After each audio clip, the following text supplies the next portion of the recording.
নমস্কার, আপনাদের সঙ্গে আমি দীপায়ন বাকশ্রুতি ইউটিউব চ্যানেলে আপনাদের প্রত্যেককে স্বাগত জানাই। আগামীকাল বাকশ্রুতির নতুন নিবেদন অশরীরীর শেষ সাক্ষাৎ উপস্থাপিত হবে। এই গল্পটি আবর্তিত হচ্ছে তিনটি চরিত্র দ্বারা: তন্ময়, রিম এবং সঞ্চয়িতা। তন্ময় বাংলার অধ্যাপক, রিম তার অর্ধাঙ্গিনী।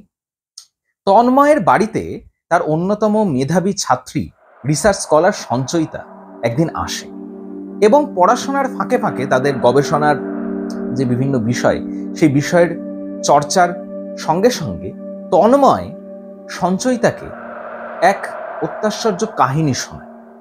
তন্ময় প্রথম জীবনে একেবারেই ছিলেন মার্ক্সবাদী, নাস্তিক, ঈশ্বর বিশ্বাস করতেন না।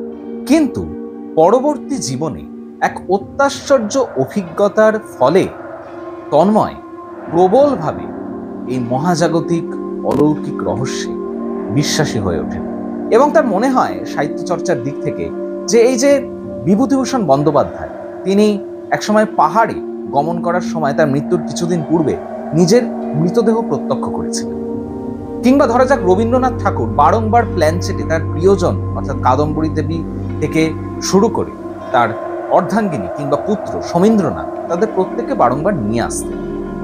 সুতরাং এর ব্যাখ্যা কিভাবে দেওয়া যাবে?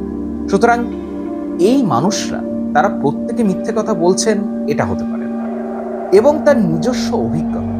সুতরাং সমস্ত কিছু মিলিয়ে তন্ময় প্রবলভাবে অলৌকিকতায় বিশ্বাসী হয়ে ওঠে এবং তার সেই অলৌকিকতার সমগ্র অভিজ্ঞতা নিয়েই সঞ্চয়িতা নিজের গবেষণা কর্ম শুরু করবে, এটা স্থিরীকৃত হয়। অশরীরীর শেষ সাক্ষাৎ দুটো পর্বে বিন্যস্ত হয় এবং এই দুটো পর্বের মধ্যে দিয়ে আপনাদের সামনে ফুটে উঠবে তন্ময়ের সেই অত্যাশ্চর্য অভিজ্ঞতা এবং নাস্তিক থেকে প্রবলভাবে আস্তিক হয়ে ওঠার কাহিনী। কি সেই কাহিনী? শুনতে হলে আগামীকাল অতি অবশ্যই বাকশ্রুতি ইউটিউব চ্যানেলে কাহিনীর কাহিনীর বিশেষ উপস্থাপনায় অশরীরীর শেষ সাক্ষাতের প্রথম পর্ব শুনবেন। দ্বিতীয় পর্ব যথানিয়মে আগামী সপ্তাহে